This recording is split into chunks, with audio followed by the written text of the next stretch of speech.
Alright guys, today I'm going to be attempting to remove the starter from a 2007 Toyota Tundra. So I've seen a lot of videos and I'm trying to find what the best route to attack this, from. And what it looks like is, I've seen a couple of people where all they did was just remove the heat shield, and after that they had access to the starter. So that's what I'm going to attempt to do. As you can see, the starter is actually right there. You can see it right in front of me, right under that heat shield. So at this point, what I'm going to do is use, I think it's 10 millimeters to remove this heat shield as best as I can, and without removing the tire and as limited other things, that if I can go ahead and try to attempt to remove this and take it out. It looks a little difficult. I know that I think you have to remove the dipstick to kind of get further access. Based on what I see here, it looks like that's one thing I'm going to have to do, because this is where the dipstick is entered right here. So I believe it's only like a one bolt, and then it pops off of it, the O-ring. Kind of go from there. So what I'm going to do is I'm going to pause this video. I'm going to attempt, like I said, removing the heat shields first, and then going from there and see what I can do. And then I'll go back, and then I'll kind of show you guys. Alright guys, so I was able to get the screws out for the heat shield, the top one. And there was actually three. That's one right there, as you can see, is removed. The other one is, let me see. Oh, the other one was right on its side, which is right above. I'm going to try to get up as close as I can. You might be able to see it, you might not. There it is. So that's the other one. And the last one was deep. I'll have to show it to you. I have to use a flashlight because it's I don't know if you can see it. Let me see if I can zoom in.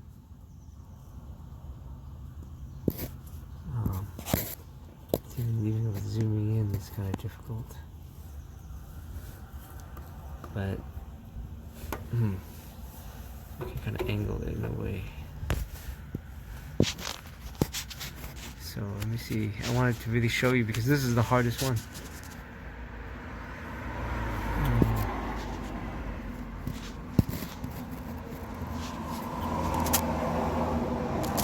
There it is. You see it? You see a little piece of it? So I had to use multiple extensions to get to it. And fortunately for me, my fingers do fit through here, so I can screw it back. So again, I just wanted to show you guys.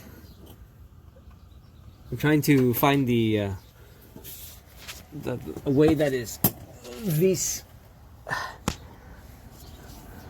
requires me to remove the lease, so that I can take this starter out and proceed from there. So anyways, I'm gonna pause the video from here, and I'm going to proceed further. I think the second heat shield is right below it. I already moved one of the bolts. So I'm going to continue from there, and then I'll let you guys know what obstacles I meet.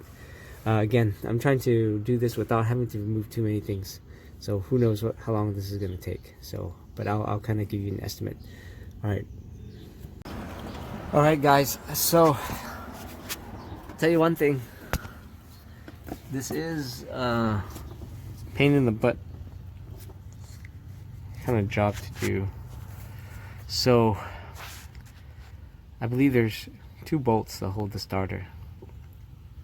The bottom bolt, which you see right there, they're 14 millimeters. And then, as you can see, the top bolt. Now, for me to remove the bottom bolt, I actually used multiple extensions. And I was able to, with the extensions right about here, allow me a lot of area to really torque it out. So, that was a good thing. That top bolt, that one is a little bit more tricky. I had to use 2 crescent wrenches, and it'll allow me more torque, kind of like a torque bar power to basically break that. Once I broke that, broke it loose, I was able to kind of squeeze my fingers in there and meticulously get it out. At this point, the starter is loose. Let's see, I can probably move it for you guys. You know, the heat shield is, I don't know how to get this heat shield off, but I move this. See, you can see the starter is moving. Oh, it's hard to see in the video. There, see? There's movement. I'm trying to remove this top bolt. I've already removed the bolt that holds the cooler lines right here. It looks like the transmission oil cooler lines. So, even though I removed it, this flange that sits right here for the exhaust, that's what blocks it. I have no other way of trying to remove that, so I'm gonna have to figure it out from here. Once I figure it out, you know, I'll let you guys know. I'm gonna pause the video and try to manipulate this more. All right.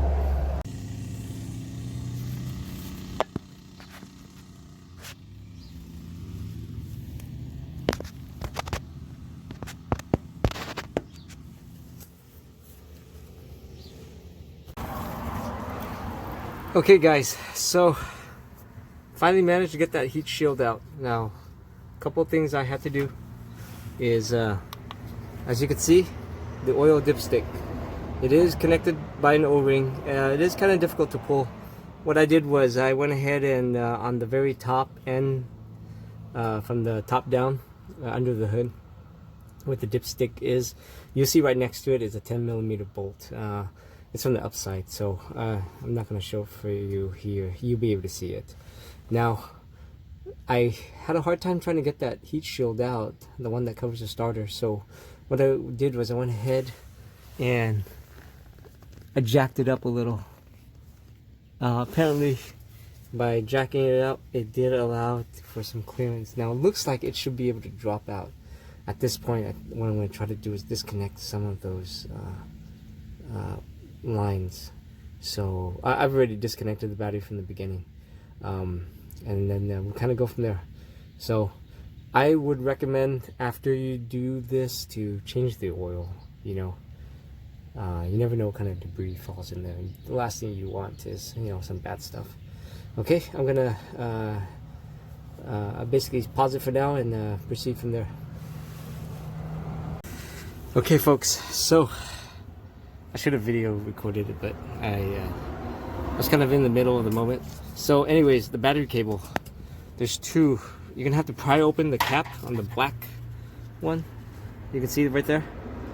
Yeah, all you have to do is use a flathead. Once you pry it out, there's like a 12mm bolt.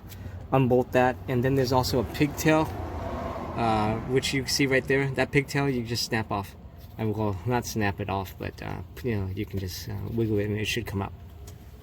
As you can see, now I have the starter. It looks like it should be able to fall out. So let's give it a shot. I'm gonna, I don't think I can video record at the same time, but let's see if I can.